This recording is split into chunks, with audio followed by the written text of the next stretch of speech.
성경 모든 말씀이 그렇지만 잠언 정말 꿀보다 더 단 말씀으로 다가옵니다. 15절을 읽었는데요.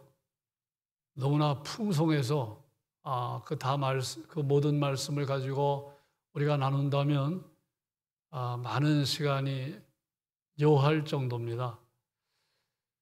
잠언은 우리가 세상을 살아가면서 접하는 실제적인 문제들을 다루면서 우리를 지혜의 창고로 인도합니다.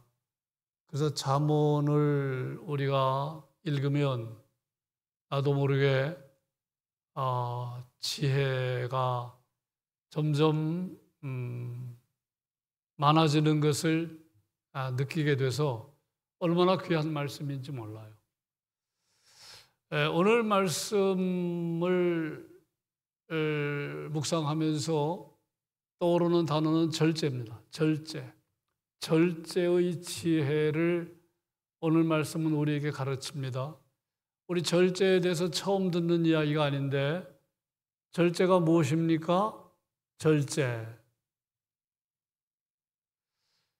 절제는 이런 거죠. 내가 할 수 있는데, 내가 할 수 있지만 내 유익을 생각하고 다른 사람의 유익을 생각하고 하나님의 영광을 생각하면서 할 수 있지만 제한하는 겁니다. 조절하는 겁니다. 선을 넘지 않는 겁니다. 세상 사람들은 어때요? 할 수 있으면 합니다. 내가 할 수 있는 것 행사하고 삽니다. 네. 내가 돈이 많아요. 내가 부자입니다. 내가 쓸 수 있어요, 내 돈. 내가 내 돈 쓸 수 있어요. 그러나 하나님을 믿는 사람들은 내가 쓸 수 있지만 절제합니다. 내 자신의 유익을 다른 사람의 유익 생각하면서 하나님의 영광을 위해서 내가 권세가 있지만 내 권세를 조절하는 겁니다. 남용하지 않는 겁니다. 지도자들의 문제가 뭐예요? 권세를 남용하잖아요. 다시 말하면 절제하지 않기 때문에 문제가 되는 겁니다. 여러분, 돈 많다고 막 쓰고 다니면 다른 사람한테 엄청난 상처를 줍니다. 덕이 되지 못합니다. 이게 성경적인 절제입니다. 내 것이지만, 내가 사용할 수 있지만, 내가 할 수 있지만 조절하는 거예요. 한계를 두는 겁니다.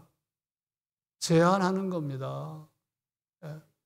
생각해 보면 이게 얼마나 아름다운 하나님 나라의 덕인지 몰라요. 이게 하나님 나라의 가치관입니다. 먼저 오늘 본문에서 우리에게 가르치는 건 말의 절제, 말할 때 절제하라는 거예요. 절제. 14절 보십시오. 14절. 선물한다고 거짓 자랑하는 자는 비 없는 구름과 바람 같다. 여러분, 비를 기다리는 사람은 구름이 몰려오면 반갑잖아요. 비를 기다리는데 구름이 몰려온다. 얼마나 반가워요. 바람도 분다. 이제 비가 오겠구나. 그런데 구름이 몰려오고 바람이 부는데 비가 오지 않는다.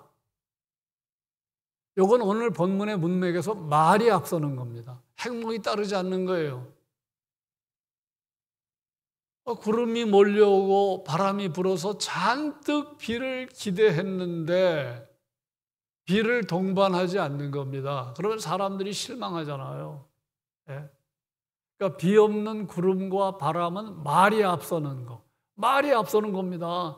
행동이 따라가지 않는 거. 구체적으로 어떤 사람인지 나오죠? 선물한다고 했는데 거짓 자랑이에요. 내가 선물하겠다. 그런데 약속을 지키지 않는 겁니다. 내가 한턱 쏘겠다. 약속 지키지 않. 우리 종종 그런 실수를 범하잖아요. 내가 한번 식사 대접하겠습니다. 내가 한턱 쏘겠습니다. 그런데 안 할 수 있죠. 안 하는 경우. 뭐 이렇게 나쁜 마음으로 안 하는 게 아니라 그냥 말이 앞서는 거예요. 말이. 예. 선물한다고 거짓 자랑하는 자, 말이 앞서는 사람.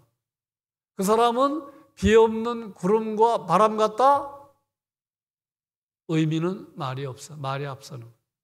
말의 절제가 안 되는 거예요. 예. 살아가면서 조금 멀리하는 사람, 가까이 하기 싫어하는 사람 있잖아요. 교만한 사람, 갑질하는 사람, 예. 진실하지 못한 사람. 그런 사람 보면 내가 진실하지 않아도 다른 사람이 진실하지 않으면, 내가 교만해도 다른 사람이 교만하면 이상하게 싫어해요. 예. 그런데 우리가 또 경계하는 사람이 있잖아요.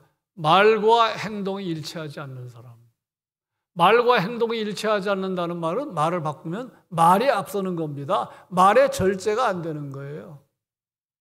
예. 우리가 오늘 말씀에서 배우는 거는, 하나님 정말 내 입술에 파수꾼을 세워주십시오. 예.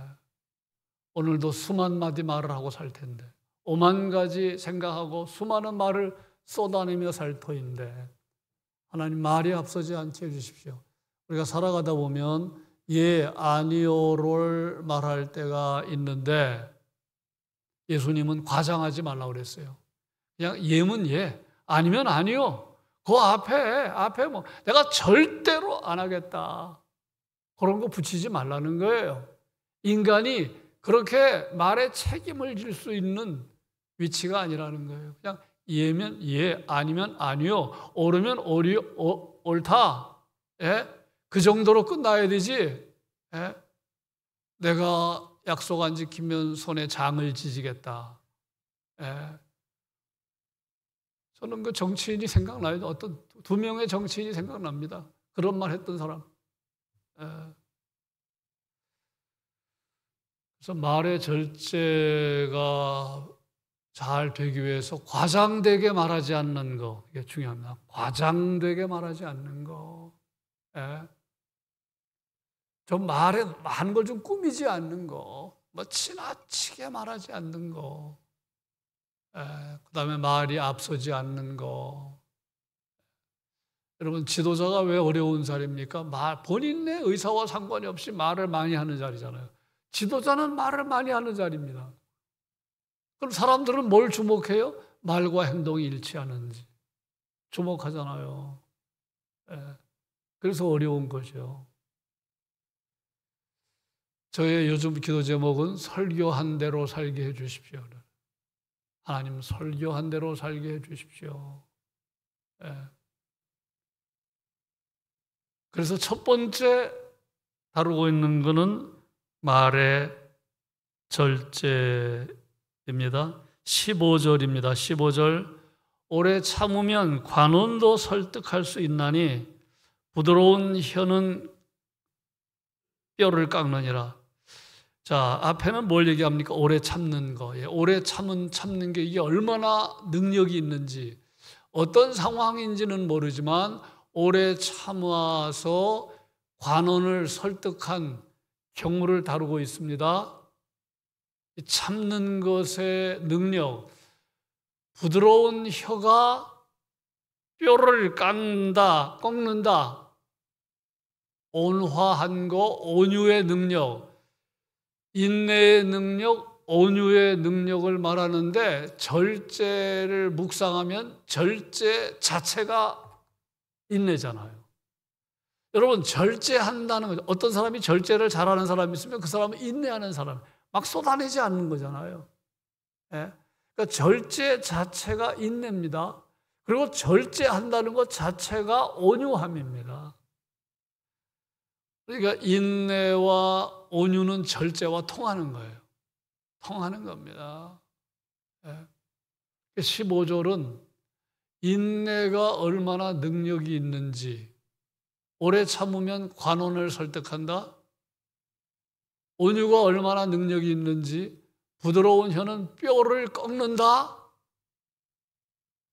그래서 이게 참 절제가 굉장히 중요한 미덕이라는 것을 생각하게 되면서 정말 힘 있는 게 뭔가를 다시 생각하게 됩니다. 우리는 힘 그러면 세상적인 권세를 가진 사람, 큰 소리 치는 사람을 강한 사람이라고 말하는데 성경은 그렇게 말하지 않습니다. 큰 소리 치는 사람이 강한 사람이 아니다. 권세 있는 사람이 강한 사람이 아니다. 인내하는 사람이 강한 사람이다. 온유한 사람이 강한 사람이다. 끝까지 견디는 자는 뭘 얻는다? 끝까지 견디는 자는 뭘 얻는다고 그랬어요? 구원을 얻으리라. 마태복음 24장 13절 말씀입니다. 온유한 자가 땅을 뭐로 차지한다? 온유한 자는 땅을 기업으로 얻는다. 마태복음 5장 5절. 예?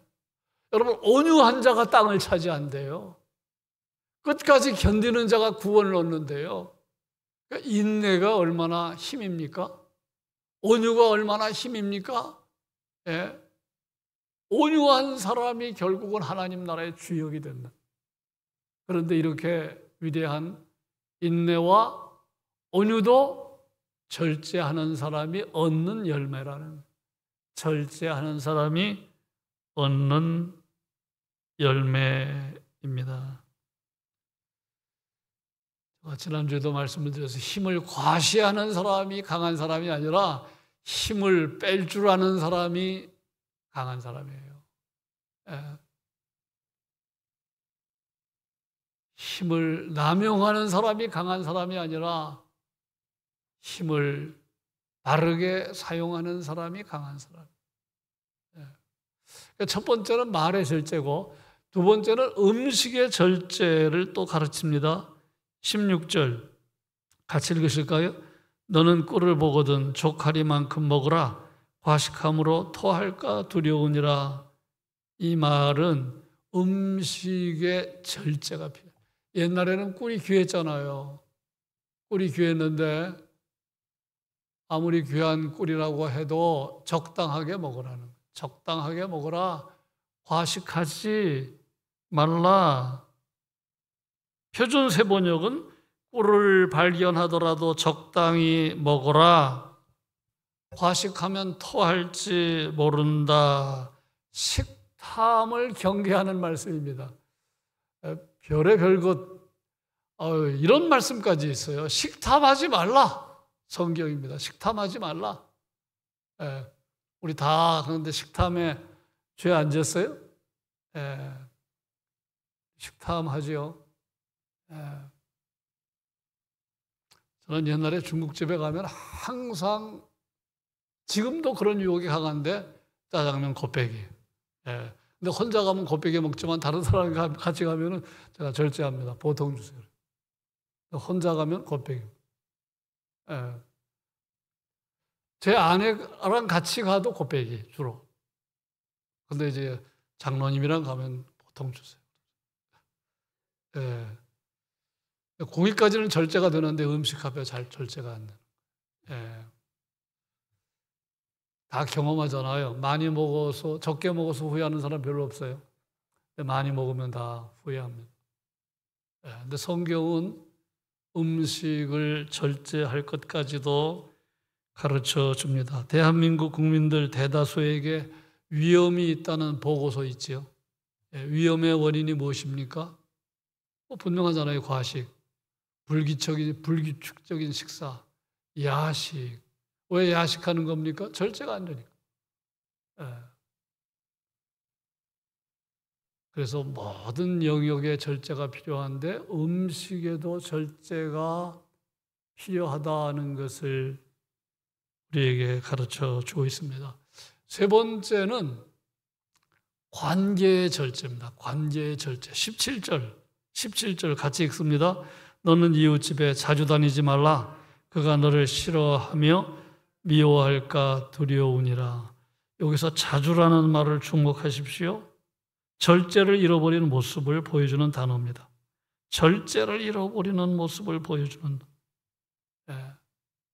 사람과의 관계가 소중한데 가깝다고 해서 자주 다니지 말라는 거예요. 예. 뭐 가깝다고 해서 상대방의 의사와 상관이 없이 자주 다니지 말라. 예. 이거를 문자 그대로 해석하기보다는 아름다운 관계를 잘 유지하기 위해서는 절제가 필요하다. 우리가 잘 아는 고린도전서 13장 사랑장에는 사랑을 이렇게 정의한 것도 있잖아요. 사랑은 무례히 행하지 않는다. 무례히 행하지 않는다는 것도 결국은 절제를 가르치는 겁니다. 가깝다고 해서 함부로 말하지 말라. 가깝다고 해서 함부로 행동하지 말라. 여러분 부부 사이에도 그런 관계라면 얼마나 괜찮겠습니까? 예? 근데 우리나라 그 문화에서는 남편들이 아내를 막 하대하고, 예, 다른 사람 보는 앞에서 남편들이 아내를 이렇게 좀 하대하는 발언을 은근히 할 때가 있죠. 예. 성경은 말합니다. 사랑은 무례히 행하지 않는 거다. 가까워도 예를 지켜라. 절제를 가르치는 것입니다. 가까워도 선을 넘지 말아라. 예. 절제가 얼마나 중요한지를 말하는 겁니다. 가까운 관계에 선을 넘어버리면 신뢰가 깨집니다. 그렇잖아요. 막 남편이 아내에게 막 그냥 그 말투가 선을 넘는 말을 막 하면은 금방 남편에 대한 신뢰가 깨지죠. 마찬가지 반대로 아내의 언사가 거칠면 금방 신뢰가 깨지죠. 24절입니다. 24절 같이 읽겠어요. 다투는 여인과 함께 큰 집에서 사는 것보다 움막에서 혼자 사는 것이 나으니라. 자, 이 말씀을 묵상하면서 저는 이런 말이 떠올랐어요. 가장 아름다운 여행은 사랑하는 사람과 함께하는 여행이다. 여러분 동의하시죠?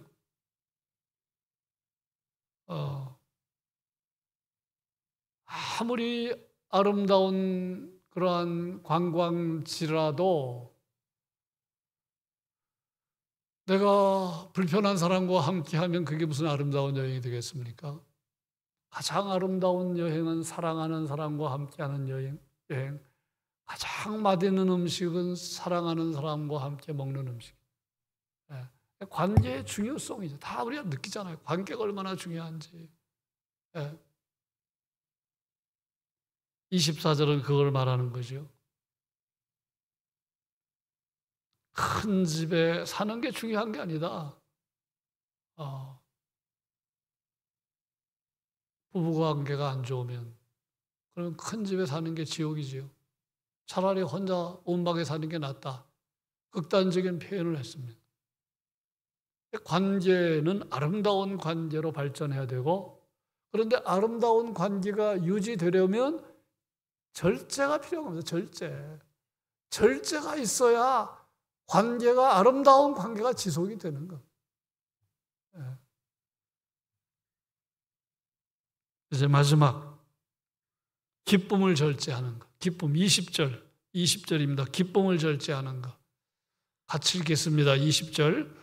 마음이 상한 자에게 노래하는 것은 추운 날에 옷을 벗음 같고 소다 위에 식초를 부음 같으니라.